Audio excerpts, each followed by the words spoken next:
Today we will discuss market outlook and product discussion. For this, we have invited Mr. Anand Sharma, business head Nivesh. Over to you, sir.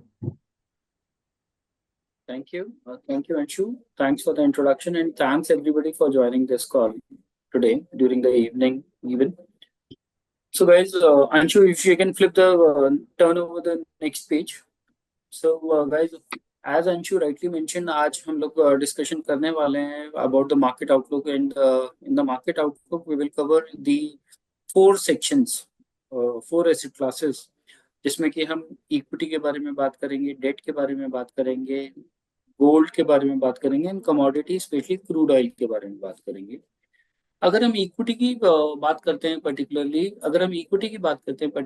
तो last month हम लोगों ने एक positive development देखा equity market के अंदर and it is mainly followed by the trade announcements. जो trade announcements पूरे वर्ल्ड से आए, इन द सेंस जिस हिसाब से चाइना से रिस्पॉन्स आया, यूएस से थोड़ा सॉफ्ट हुआ पर्टिकुलरली। हमने 2 तारीख को जो यूएसए का ट्रेड पॉलिसी आया, उन्होंने particularly जो enhance करे थे taxes during the second half of the month, they came up with the announcement कि वो हम 3 महीने के लिए उसको डेफर कर रहे हैं। इसके साथ साथ then they came up with announcement कि देयर आर सर्टेन कंट्रीज जिसके साथ ट्रेड नेगोशिएशंस चल रहे हैं particularly and they are going to soon finalize the trade policies with those countries. Particularly US और चाइना में रिटेलिएशन हम लोगों ने फर्स्ट हाफ में देखा और सेकेंड हाफ में हम लोगों ने फिर ये भी देखा कि USA become slightly positive in terms of China जो है, और चाइना से भी during the month and particularly एक पॉजिटिव अनाउंसमेंट आया है कि they can look upon the trade negotiations. So trade war के चलते पर्टिकुलरली ये कुछ अनाउंसमेंट्स थे जिसके चलते मार्केट ने शुरू के first week of the April में हमने एक सेल ऑफ देखा एंड देन मार्केट्स रिकवर करे जिस हिसाब से डेवलपमेंट्स वहां पे बनी। अब ट्रेड वॉर के चलते पर्टिकुलरली जो है, आज अगर अमेरिका की बात करें, हमने पिछले महीने भी ये चीज कवर करी थी, आज अगर हम पर्टिकुलरली अमेरिका के बारे में बात करते हैं तो trade war is not even good for America too, क्योंकि अमेरिका एक इंपोर्ट ड्रिवन इकोनॉमी है पर्टिकुलरली। वो मैक्सिमम इंपोर्ट करता है, नेट जो है वो इंपोर्टर है। अगर वो टैरिफ लगाता है अपने इंपोर्ट्स के ऊपर तो कहीं ना कहीं उसको उसको एक सबसे बड़ा जो खतरा है वो इन्फ्लेशन का खतरा है आज की डेट में, और स्लो डाउन का खतरा है, क्योंकि जब चीजें महंगी हो जाएंगी पर्टिकुलरली और वहां पे इकोनॉमी में स्लो डाउन जिस हिसाब से अभी भी अगर हम बात करते हैं, रिसेंटली जो यूएसए का डेटा आया जीडीपी का, वो -3% की ग्रोथ रेट रही यूएसए में during the first quarter of this calendar year. तो जहां पे हम एक इन्फ्लेशन का संकट मंडरा रहा है पर्टिकुलरली ट्रेड वॉर के चलते, और अगर हम बात करें ग्रोथ की तो वो नेगेटिव ग्रोथ रिपोर्ट कर रही है इकोनॉमी, तो ये सिचुएशन कहीं ना कहीं स्टैग्फ्लेशन की बन गई है। पिछली बार हम लोगों ने ये बात कर रहे हैं स्टैग्फ्लेशन बन सकती है, अब जो हम देख रहे हैं वो स्टैग्फ्लेशन काइंड ऑफ सिचुएशन बन रही है automatically, which is not good for the economy. और इसी के चलते थोड़ा सा जो यूएस प्रेसिडेंट है शायद वो इसी के चलते थोड़ा सॉफ्ट भी हुए हैं। अगर बाकी डेटा की बात करते हैं, ओवरऑल बाकी डेटा की बात करते हैं यूएसए से, तो यूएसए का जो जॉबलेस का डेटा है वो भी करीबन करीबन लास्ट वीक का जो है वो 18,000 से जॉबलेस क्लेम्स बढ़कर आए। टोटल 2,41,000 लोगों ने जॉबलेस क्लेम वहां पे रजिस्टर फाइल करे। तो ओवरऑल जो इकोनॉमी की सिचुएशन है यूएसए की, it is not good to enter into the trade war kind of situation. India के बारे में अगर हम बात करते हैं कि ट्रेड वॉर का क्या सिचुएशन होगा, तो हमने पिछले महीने भी ये चीज डिस्कशन करी थी 2 तारीख के बाद जब हम लोगों ने करा था पर्टिकुलरली ये सेशन, यही वाला जो आज हम कर रहे हैं मंथली। तो उसमें बोला था कि relatively India is on a brighter side, in the sense कि इंडिया पे रिलेटिवली कम टैक्स लगा है as compared to the peer export economies.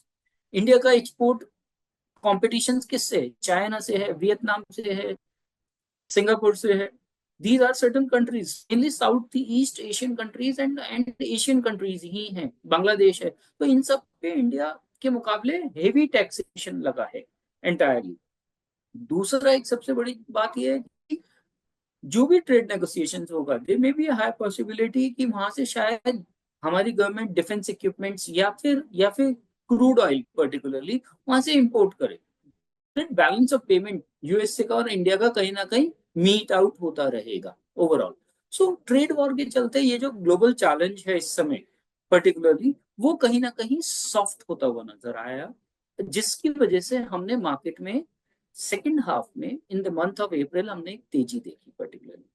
अगर हम डॉलर इंडेक्स की बात करें, जब ये अनाउंसमेंट आई थी ट्रेड वॉर की, then at at that point of time या उससे पहले भी मार्च के महीने में ट्रेड पॉलिसीज के संकट जब मंडरा रहा था पर्टिकुलरली, उस समय डॉलर इंडेक्स जो कि 12-13 करेंसी से मिलके बना है ओवरऑल, वो 111 पे ट्रेड कर रहा था पर डॉलर, और वो बिलो 100 आ गया है। जब भी ओवरऑल ये नीचे आता है तो इमर्जिंग मार्केट्स को सपोर्ट मिलता है, कहीं ना कहीं इमर्जिंग मार्केट्स में एफपीआई का इन्फ्लो बढ़ता है एंटायरली, बिकॉज बिकॉज एक एक करेंसी रिस्क जो डॉलर में इन्वेस्टमेंट आ रही है, लेट्स सपोज इंडिया का एग्जांपल लेते हैं, तो वो करेंसी रिस्क कहीं ना कहीं खत्म हो जाती है ओवरऑल, कम हो जाती है, मिटिगेट हो जाती है। तो जब भी डॉलर डिप्रिशिएट करता है with with emerging market economy currencies, तो वो इमर्जिंग मार्केट्स में पैसा इन्फ्लो लेके आता है, एफपीआई की बाइंग पॉजिटिव होती है। एंड यू कैन सी कि एफपीआई का जो जनवरी फरवरी मार्च, जनवरी में जो कि 75,000 करोड़ नेगेटिव थे, फरवरी में जो 35,000 करोड़ नेगेटिव थे, मार्च में जो करीबन करीबन 3,000 करोड़ नेगेटिव थे, वो 4,200 करोड़ जो है अप्रैल में पॉजिटिव क्लोज हुए ओवरऑल। थर्ड जो ट्रिगर है, जो ग्लोबल इकोनॉमीज या ग्लोबल मार्केट को जो सपोर्ट करता है, वो है US bond yields. US bond yields जो कि ओवरऑल करीबन करीबन 4.8 4.7 के करीब टच कर गए थे, वो कूल ऑफ होके 4% तक रिड्यूस डाउन हुए, जिसके चलते आज जिसके चलते पर्टिकुलरली ये बात हमने इन्फ्लोज फर्दर इक्विटी मार्केट में देखा during the second half of the last month. और ये जो इन्फ्लेशन की बात मैंने करी, जब ये नेगोशिएशन फाइनल नहीं हुए थे पर्टिकुलरली, या नेगोशिएशन अंडर प्रोसेस थे, या हॉल्ट नहीं आया था तीन तीन महीने का जो 90 दिन का उन्होंने दिया है पर्टिकुलरली ट्रम्प ने, तब ये वहां से ओवरऑल इन्फ्लेशन के चलते ये कूल ऑफ हुए, और फिर वहां से वापसी धीरे धीरे रिट्रीट करके फिर अब वो 4.36% पे बंद हुए पर्टिकुलरली। क्रूड ऑयल इंडिया के कंटेक्स में जो इंटरनेशनल क्रूड ऑयल प्राइस है, ये बहुत बड़ा रोल प्ले करता है which decides the movement of the Indian market and Indian economy as well. क्योंकि आज की डेट में जितनी भी तेल हम कंज्यूम करते हैं, उसका करीबन करीबन 75 to 80% ऑयल जो है वो हम इंपोर्ट करते हैं। We are net importer of oil. तो उसके पॉइंट ऑफ व्यू से अगर क्रूड ऑयल 70 75 80 डॉलर की तरफ मूव करता है, तो वो कहीं ना कहीं बैलेंस ऑफ पेमेंट को इंडिया का हिट करता है, इन द सेंस वो ट्रेड डेफिसिट लेके आता है, और इंडियन गवर्नमेंट को ज्यादा पैसा शेल आउट करना पड़ता है। So luckily because of the less demand, हम ये बात करेंगे कि ये क्यों $60 के नीचे तक गिर गया था during the month of April, और अब करीबन 60 61 डॉलर पे ट्रेड कर रहा है आज डेट पे। तो वो हम नीचे की कुछ स्लाइडों में बात करेंगे जब हम कमोडिटी का सेक्शन क्लोज करेंगे। सो विच इज मतलब lower the crude prices better for the Indian economy, और इंडियन इकोनॉमी के लिए अच्छा है तो मार्केट्स के लिए भी अच्छा है। सो ग्लोबली ये पर्टिकुलरली कुछ फैक्टर्स हैं जो कि मैं आप सबको हाईलाइट करना चाह रहा था एंटायरली, कि वही these are the global challenges. और इन चैलेंजेस को देखते हुए पर्टिकुलरली ट्रिगर क्या बन रहा है मार्केट का, या बना है जिसकी वजह से हमने मार्केट में एक पॉजिटिव डेवलपमेंट देखा एंटायरली। अब अगर हम इंडिया की बात करते हैं, सो आज की डेट में पर्टिकुलरली इंडिया में एक सबसे बड़ा पॉइंट जो ओवरऑल सबके दिमाग में है, या investors are little bit cautious about it as well, कि India there is a war kind of situation which में हैपन। लोग बाग यही समझ रहे हैं जब से कश्मीर में अटैक हुआ है पर्टिकुलरली, तो लोगों को यही डर है कि there may be an announcement of war in between India and Pakistan. अब मैं कुछ जो पहले वॉर हुई, कारगिल वॉर जो हुई थी, उसमें क्या मार्केट्स के मूवमेंट हुए थे वो कुछ आप सबके सामने रखना चाहूंगा, which will give you a confidence. हमें नहीं पता इस वॉर के दौरान बाजार की मूवमेंट क्या रहेगी। एक चीज और बताना चाहूंगा कि इस समय इंडिया के economic fundamentals are very bright overall. GDP growth intact है, आईआईपी नंबर्स पॉजिटिव हैं, GST collection all time high पे हैं। मतलब इंडियन इकोनॉमी, जितने भी कॉर्पोरेट रिजल्ट्स आए हैं, they are also above expectations. Even though even though market जो है, निफ्टी की अगर मैं बात करूं तो 24,300 के करीब ही मूव ऑन कर रहा है। 24,500 जाता है, फिर हम एक सेलिंग प्रेशर देखते हैं। वो शायद बाजार की कॉन्फिडेंस इसलिए नहीं मिल रहा क्योंकि एक वॉर का डर बना हुआ है बाजार में। बाजार जो वॉर को नेगेटिवली ले रहा है इन द सेंस। तो उसके चलते मैं आपको एक कारगिल वॉर जो कि 3 मई 2019 स्टार्ट हुई थी और जो एंड हुई 26 जुलाई 2019। तो जब तक ये वॉर स्टार्ट नहीं हुई थी, in the month of May, 3 मई को, उससे पहले हमने मार्केट में एक सेल ऑफ देखा पर्टिकुलर। मगर अचंभे की बात यह है कि जिस दिन से ये वॉर स्टार्ट हुआ, मार्केट ने पॉजिटिव मूवमेंट देना शुरू कर दिया। और market during the war period, Sensex ने करीबन करीबन 37% का रिटर्न, एक अंदाजा बता रहा हूं आपको, 36 से 37% का रिटर्न जनरेट करा था फॉर द इन्वेस्टर्स। अब हम बात करते हैं कि we are link to the international market, but एक और डेटा सामने आया है कि इसी दौरान जो यूएसए का टॉप 500 कंपनीज का जो इंडेक्स है, S&P 500, उसमें सिर्फ 2% का गेन आया। और गोल्ड जो कि safe haven buy in case of war माना जाता है, उसमें -11% का पर्टिकुलरली रिटर्न जनरेट करा है। सो ये सारी चीजें मैं आपको इसलिए बता रहा हूँ, ये पुराना पिछले वॉर के टाइम पे मार्केट के का मूवमेंट रहा था। इस बार क्या रहेगा, we guys don't know, nobody knows about it. मगर अगर इंडिया के फेवर में डिसीजन आते चले जाते हैं, वॉर अगर होती है बाई चांस, तो इस तरीके की मूवमेंट एक्सपेक्टेड कर सकते हैं। एफपीआई का इनफ्लो जैसे मैंने आपको बताया, you can refer this slide as well. FPI positive हुए 4200 करोड़ के करीब। गाइस, वॉर की सिचुएशन क्या सिर्फ आपको और हमें पता है या डोमेस्टिकली पता है? FPIs are also watching this. और पिछले, we are lucky to say that, पिछले कुछ हफ्तों से, जब से ये कश्मीर अटैक हुआ, इवन उसके बाद भी DII, domestic institution, and FPI, foreign portfolio investors, दोनों के दोनों पॉजिटिवली रिएक्ट कर रहे हैं। They are net buyers in Indian. I don't know क्या सिचुएशन रहेगी, वॉर होगा या नहीं होगा, मगर अभी के सिनेरियोज जो हैं, हाँ, रिटेल इन्वेस्टर डरा हुआ है इस बात को लेके, मगर institutional investors are keep on buying. GDP, economic fundamentals की बात करते हैं, जैसे मैंने शुरू में बताया भी, इकोनॉमिक फंडामेंटल्स की बात करते हैं तो वो अगेन पॉजिटिव है। GDP, we are still one of the fastest growing economy. GST collection हमारा जो लास्ट महीना ही रहा, करीबन करीबन 2,37,000 करोड़ का, ये अभी तक का, जब से जीएसटी लॉन्च हुआ है अभी तक का सबसे हाईएस्ट रहा है। डायरेक्ट टैक्स कलेक्शन की बात करते हैं तो वो अभी तक की हाईएस्ट पे हम लोगों ने पिछले साल क्लोज करा है। आईआईपी नंबर 3% पे हमने मार्च का आईआईपी नंबर रिपोर्ट करा है। पीएमआई इंडेक्स जो है वो 58.9 के करीब आया, पीएमआई इंडेक्स का पॉइंट। तो उसके चलते पीएमआई इंडेक्स में, मैन्युफैक्चरिंग में यही देखा गया है कि जब भी वो 50 के ऊपर मूव ऑन होता है, इट मीन्स की इकोनॉमी फ्लरिश कर रही है। सो ओवरऑल इक्विटी मार्केट में ये सारे के सारे ट्रिगर्स हैं, चाहे हम ग्लोबली। फर्स्ट, सबसे पहले first, proper asset allocation. Proper asset allocation should be the की ओवरऑल।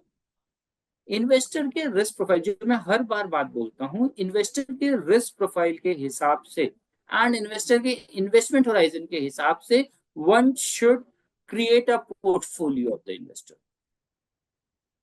अब अगर हमने उस तरीके से इन्वेस्टमेंट कराई है प्रॉपर डाइवर्सिफिकेशन के साथ, तो रीबैलेंस में हमें बहुत सपोर्ट मिलता है। हर 6 महीने में हमें रीबैलेंसिंग करना चाहिए पोर्टफोलियो का। लेकिन उसमें भी अगर इक्विटी का एक्सपोजर जैसे आता है, तो उसमें SIP STP current market situations को देखते हुए, वॉर सिचुएशंस को देखते हुए हम SIP STP रूट के थ्रू ही निवेश कराएं पड़े। अब SIP STP कितने दौरान की होनी चाहिए, तो STP के बारे में मैं बोलना चाहूंगा कि STP अगर कोई अग्रेसिव इन्वेस्टर है तो उसका उसका 3 महीने का STP लेके चलिए। कोई मॉडरेट इन्वेस्टर है तो उसका 6 महीने का STP लगाइए, और अगर कोई कॉन्जर्वेटिव इन्वेस्टर है तो उसका 9 महीने का इक्विटी में STP लगाइए। अब STP ऊपर ऊपर करिए अंशु प्लीज, थैंक यू। अब STP कितने टाइम का लगाना है ये तो हमने डिस्कशन कर लिया, मगर STP कौन से फंड से लगाना है, इक्विटी मार्केट में या इक्विटी फंड्स में? वो अगर लोअर इनकम स्लैब में अगर इन्वेस्टर आ रहा है तो उसका उसका डेट फंड से लगाना है, जैसे कि liquid fund, money market, overnight fund या अल्ट्रा शॉर्ट टर्म फंड के काइंड ऑफ। अगर यही higher tax of the bracket से आ रहा है, 20% से ऊपर आ रहा है, तो आर्बिट्राज फंड से लगाना है। लमसम निवेश हम बैलेंस एडवांस फंड्स और मल्टी एसेट फंड्स में करा सकते हैं आज के टाइम पे। With in equities taking exposure in flexi cap or multi cap kind of fund is good for the investor. Large cap से बेटर है हम इंडेक्स फंड में जाएं, और अगर हम लार्ज कैप को कंपेयर करते हैं with mid cap and small cap valuations, तो large cap are still looking attractive with as compare if you compare with the mid cap and small cap valuations. So index fund, multi cap fund और flexi cap fund में निवेश करा सकते हैं हम। मैं flexi cap और multi cap fund इसलिए बोल रहा हूं दोस्तों कि let the fund manager who is an expert in this कि कब वैल्यूएशन सही आ रही है कब नहीं आ रही, himself he will or she will take the decision in which kind of category they are going to play, either in a large cap, mid cap or small cap. इसके लिए flexi cap is one of the best suitable category. अगर हम sectors के बारे में बात करते हैं, so we are neutral on armour and defence. Defence में हम थोड़ा नेगेटिव थे जब से बजट अनाउंसमेंट हुई, मगर ये जो वॉर वाली कंसर्न्स बन रहे हैं तो हम न्यूट्रल हो गए। चैलेंज दे में भी हैपन, IT एंड केमिकल्स को लेकर चैलेंज नजर आता है।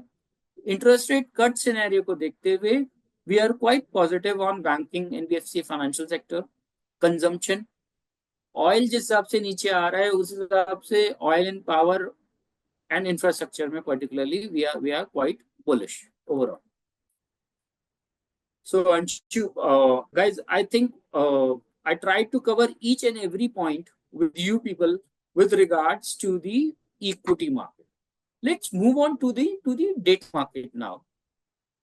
अब अगर हम डेट मार्केट की बात करते हैं, अगर आपको याद होगा पिछले 1 साल पहले से करीबन करीबन 1.25 साल से वी गाइस की on discussing with you on this platform कि it's good for the investor, risk return matrix के पॉइंट ऑफ व्यू से अगर देखते हैं तो it's good for the investor to put the money in a long term bond funds और gilt funds.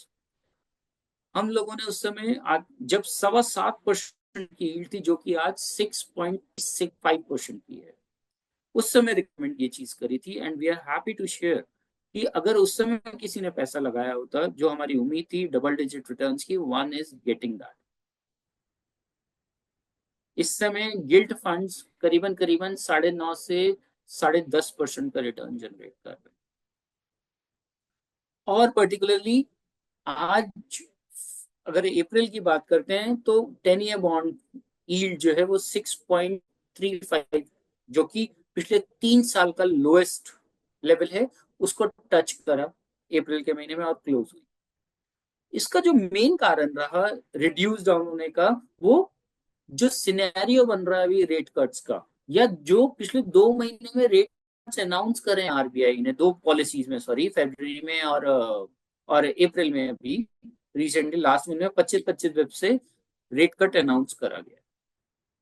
And going forward as well there is a strong hope कि करीबन करीबन 75.75% से अगले 3 अनाउंसमेंट्स और आएंगे इस फाइनेंशियल ईयर।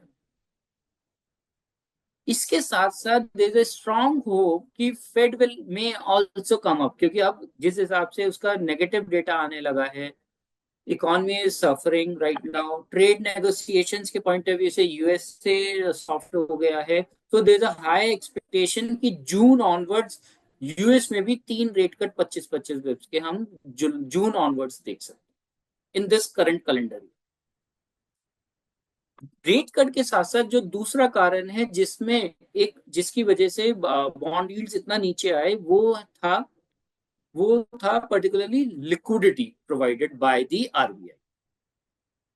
आरबीआई पिछले 3 महीने से फरवरी, मार्च एंड अगर हम मई की बात करते हैं तो रेगुलरली लिक्विडिटी अनाउंसमेंट्स कर रहा है, और वो जो कर रहा है पर्टिकुलरली वो open market operations and currency swap के थ्रू कर रहा है।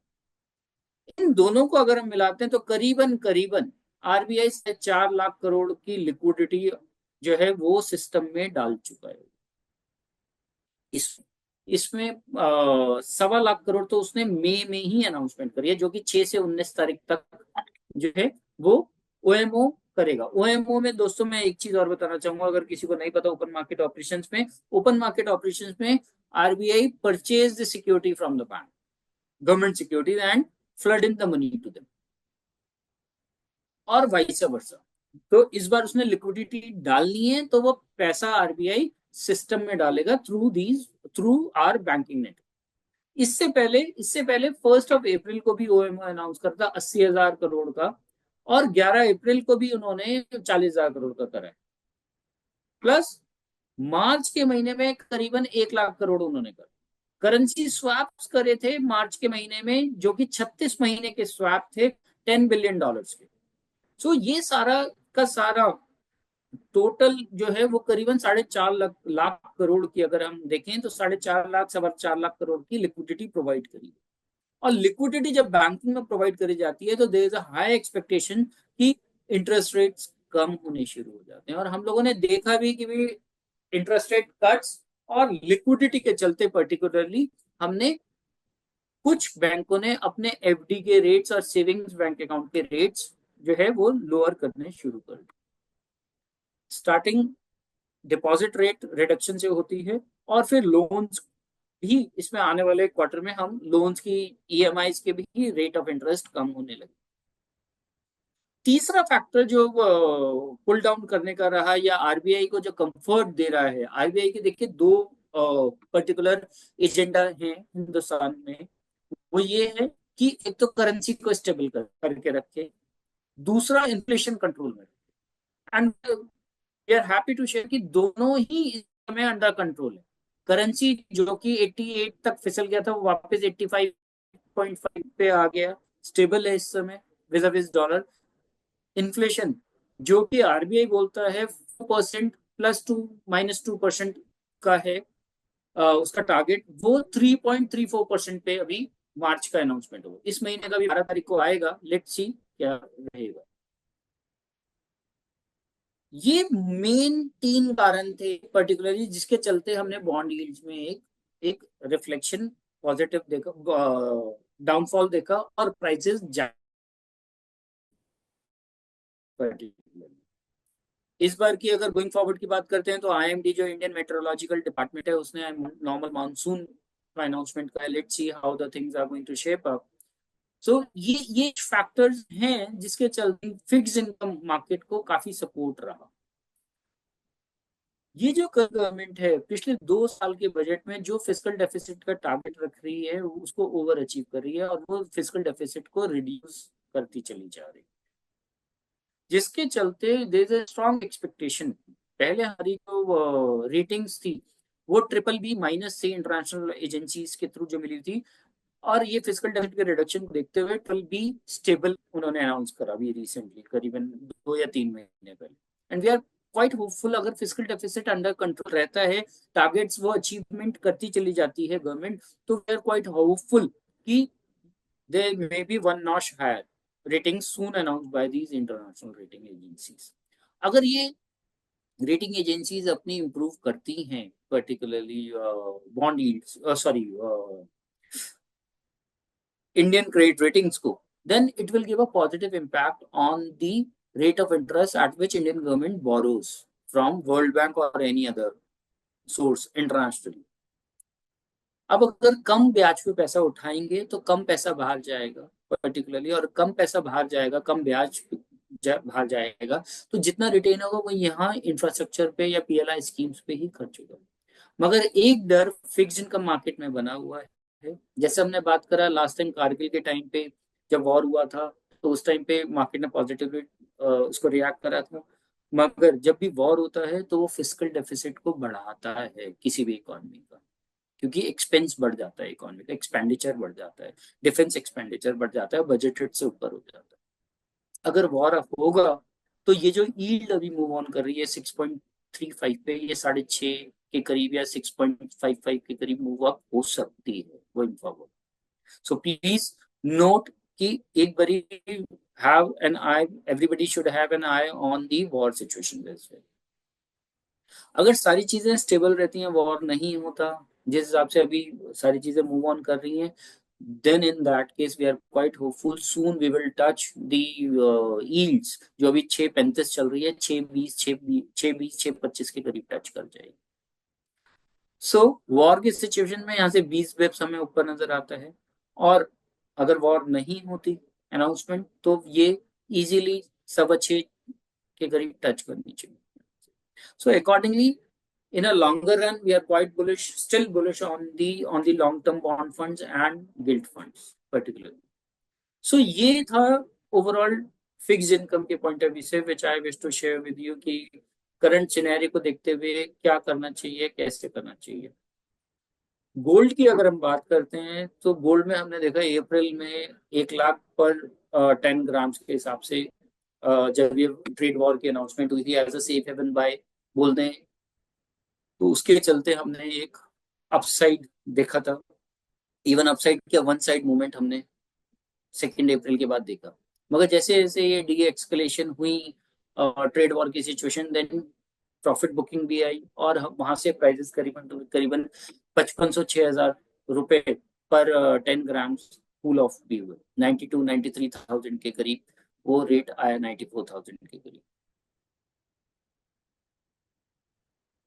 तो एक तो ये कारण था जिस हिसाब से बढ़ा, और फिर वहां से प्रॉफिट बुकिंग आई, या फिर यूएस चाइना से जिस हिसाब से ट्रेड वॉर की अनाउंसमेंट्स आई, ट्रेड नेगोशिएशंस के चलते हुए वो डी एक्सकलेशन की उम्मीद में गोल्ड में हमने एक कूल ऑफ देखा।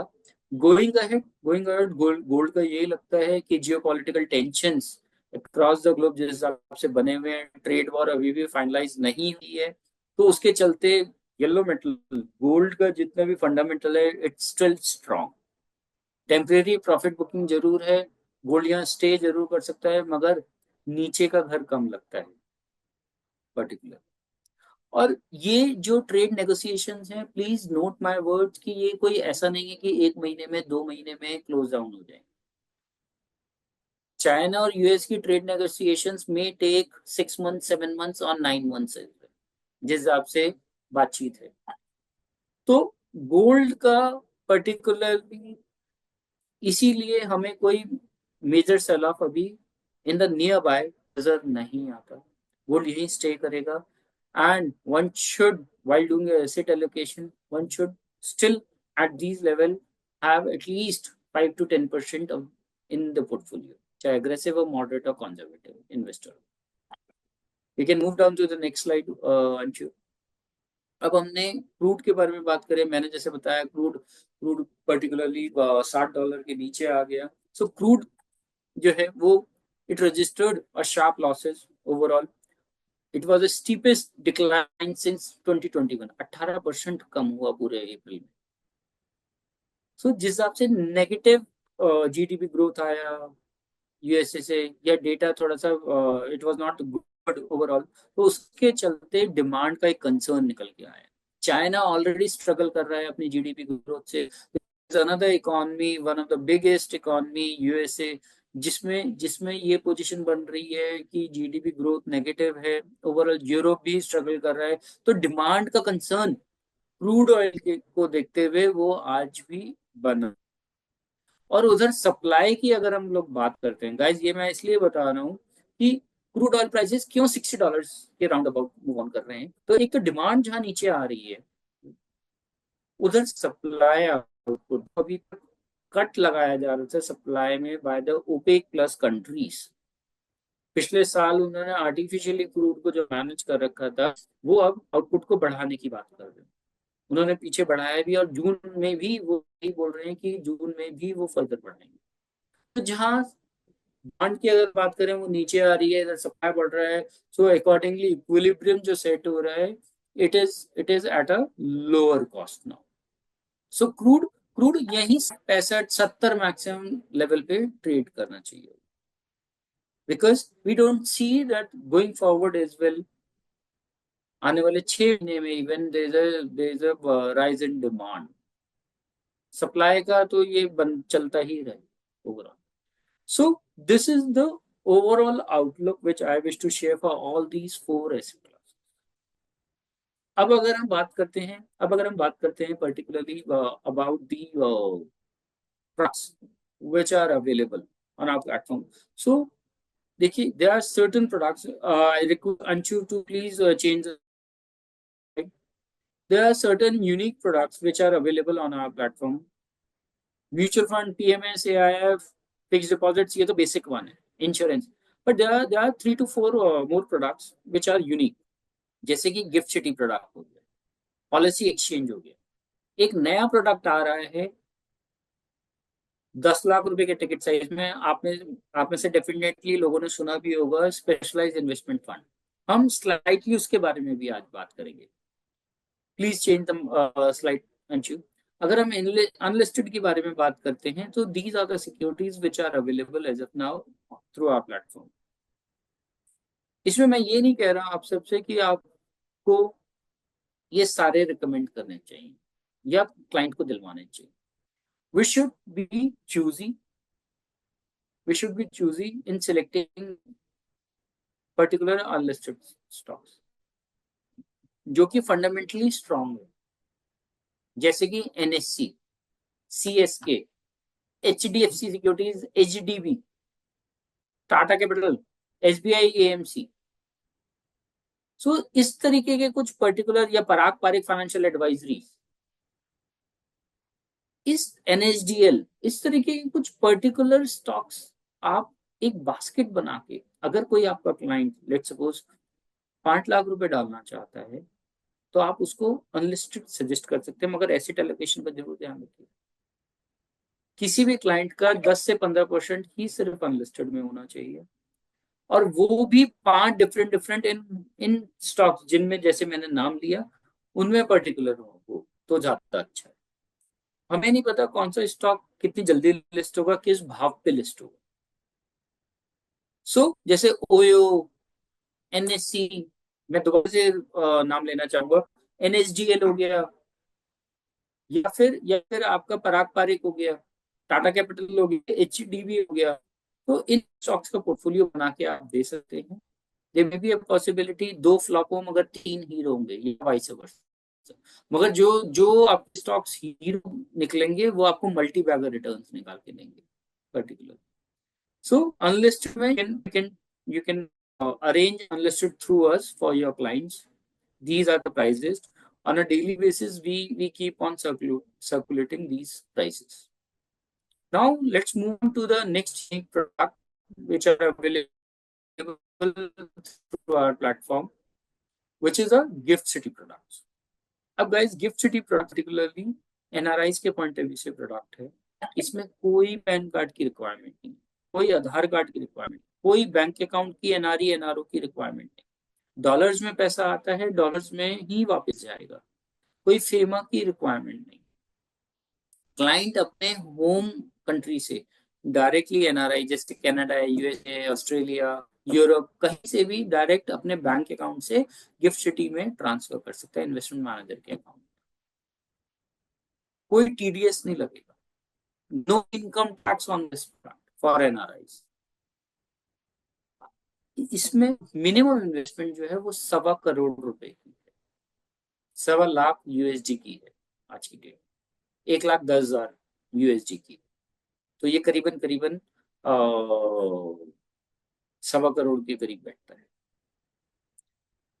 Which is not a big amount for NRIs. मगर एनआर आपके अगर कोई एनआरआई क्लाइंट्स हैं तो आप उनसे ये डिस्कशन कर सकते हैं, and it is very good product for them who are quite bullish on, या फिर जो म्यूचुअल फंड्स में पैसा लगा रहे हैं, इंडियन म्यूचुअल फंड्स में पैसा लगा रहे हैं, who are going about the Indian story.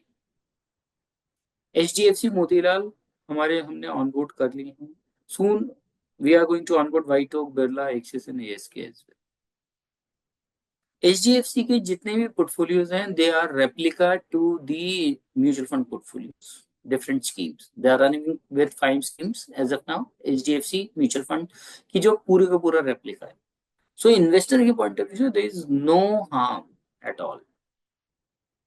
This is good if you compare it with the mutual funds for NRIs particularly, और ये भी सेबी registered products है। So Gift City is one of them. The next product which is unique entirely, and I don't think so any of your competitor has this product, which is product provided by the policy exchange with the name of policy exchange.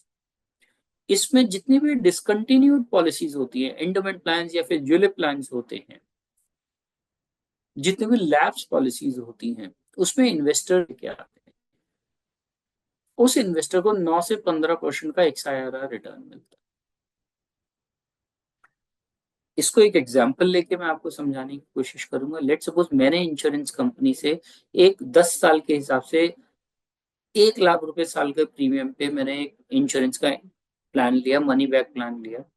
मैंने 5 साल पैसे दिए, छठे साल मेरे पास पैसे नहीं है आगे देने के लिए। इसमें इन्वेस्टर आएगा, इन्वेस्टर मेरे को, और मगर मैं ये चाहता हूं कि मेरा प्लान आगे चलता रहे और अभी तक जो भी सरेंडर वैल्यू है वो मुझे मिले। अब अगर मैं कंपनी के पास जाता हूं तो company will say, insurance company will say कि आप अपनी सरेंडर वैल्यू आगे, ये पॉलिसी यहीं खत्म हो जाती। बट इस मॉडल के थ्रू आपको सरेंडर वैल्यू अपकमिंग इन्वेस्टर मेरे को देगा, मेरे बिहाफ पे आने वाले आगे के 5 प्रीमियम भी पे ऑफ करेगा, और जितना भी ये पॉलिसी असाइन हो जाएगी मेरे नाम से, वो पॉलिसी असाइन हो जाएगी अपकमिंग इन्वेस्टर के नाम पे पर्टिकुलरली। और जितने भी मेच्योरिटी बेनिफिट्स होंगे इस पॉलिसी के मेरे, वो सारे के सारे मेच्योरिटी बेनिफिट्स अपकमिंग इन्वेस्टर को मिले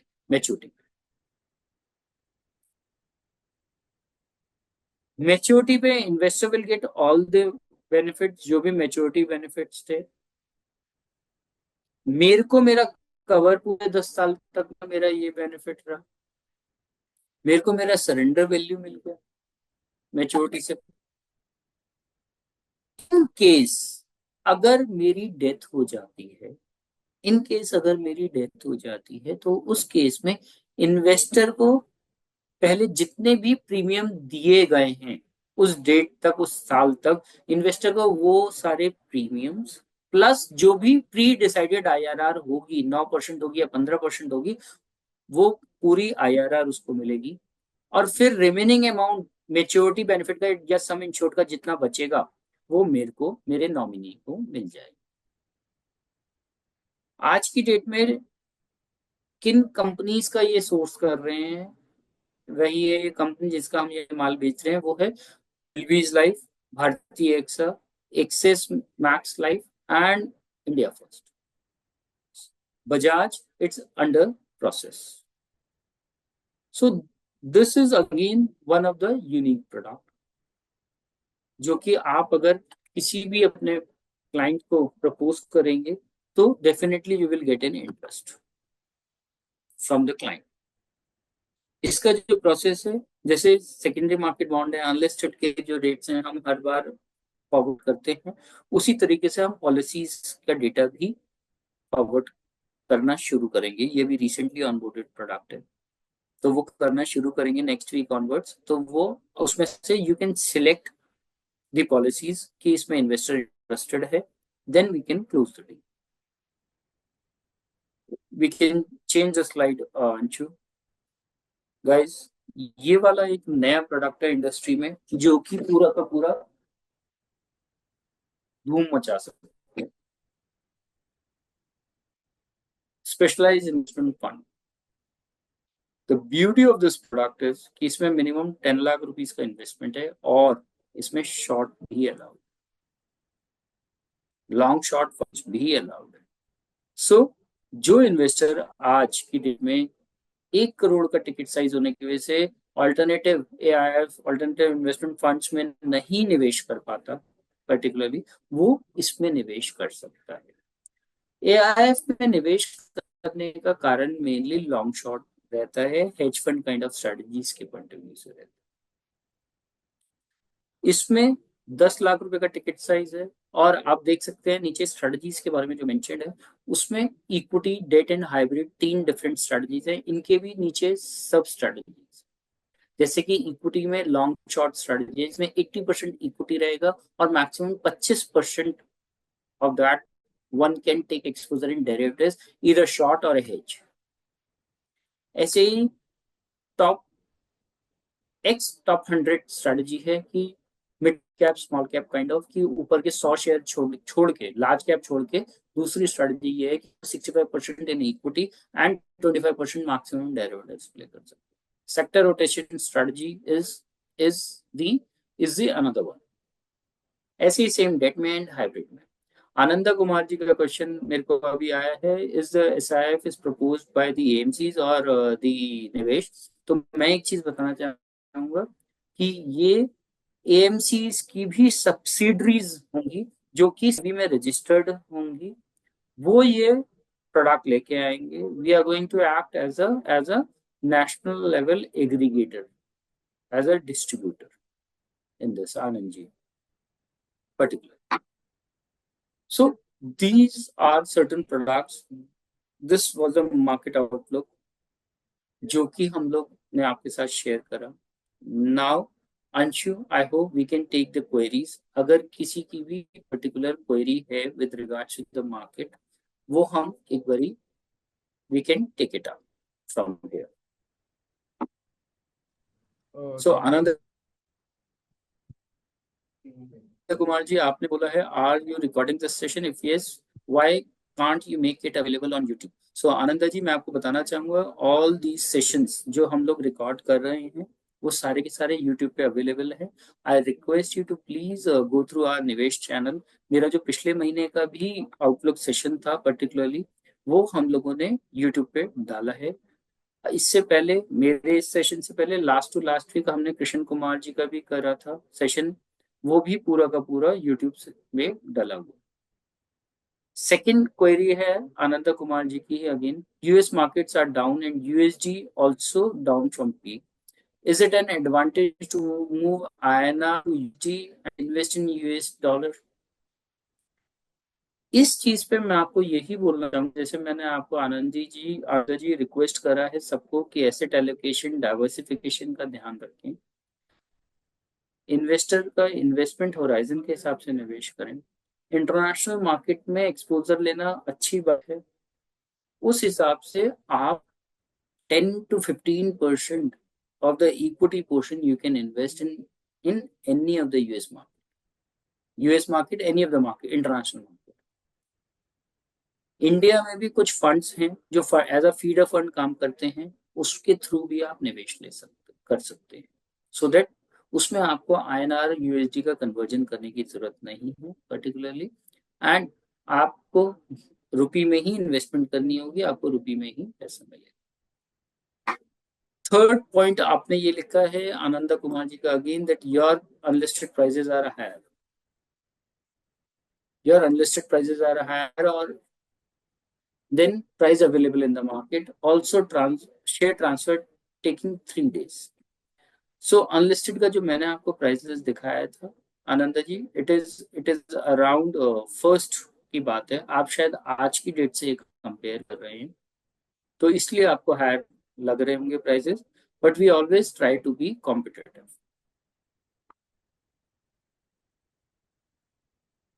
मंजूनाथन जी का नेक्स्ट क्वेश्चन है, why did market fall today. जैसा कि मंजूनाथन जी मैंने अपनी उसमें भी बताया, market is not getting the confidence particularly. Market आपने डेली देखा होगा ऊपर खुलता है, पर्टिकुलरली, और फिर एक सेलिंग प्रेशर आता है during the second half. It may be because of the war kind of situation. Investors may be little cautious.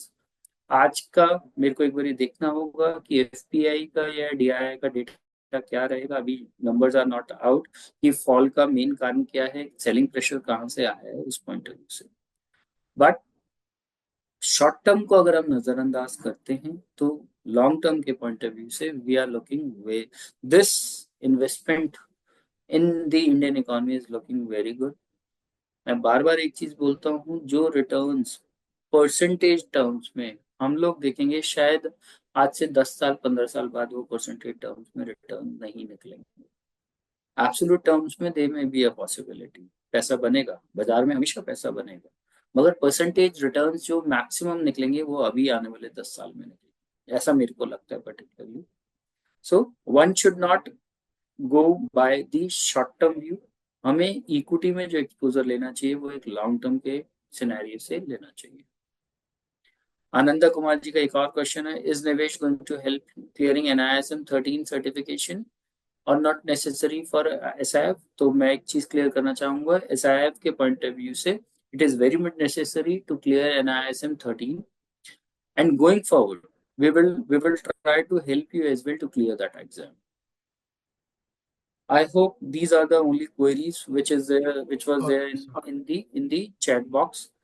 And विवेक वाशने जी का है कि SIF return and time period. तो विवेक जी, जिस हिसाब से ये अभी किसी भी कंपनी का SIF प्रोडक्ट आया नहीं है, हमें यही उम्मीद है, जिस हिसाब से we are in continuously touch with them, कि आने वाले 1.5 महीने में प्रोडक्ट आ जाएगा. उसके बाद ही पता चलेगा क्या इनके रिटर्न्स बनते हैं और किस टाइम पीरियड के लिए ये प्रोडक्ट लेके आते हैं. I completely agree. इनका सेकंड पॉइंट इन्होंने ये डाला है, not able to purchase digital gold.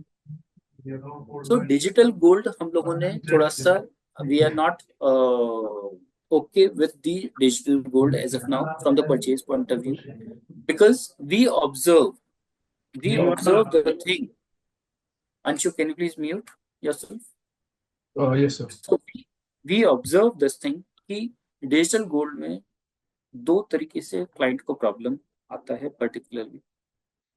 एक तो बाइंग एंड सेलिंग का स्प्रेड जो है is high on in the digital gold. Second, buy करते हुए भी इन्वेस्टर को 3% GST देना पड़ता है एंड सेल करते हुए भी 3% GST देना पड़ता है, जिसके चलते 6% की कॉस्ट ओवर एंड अबव आती है इन्वेस्टर को.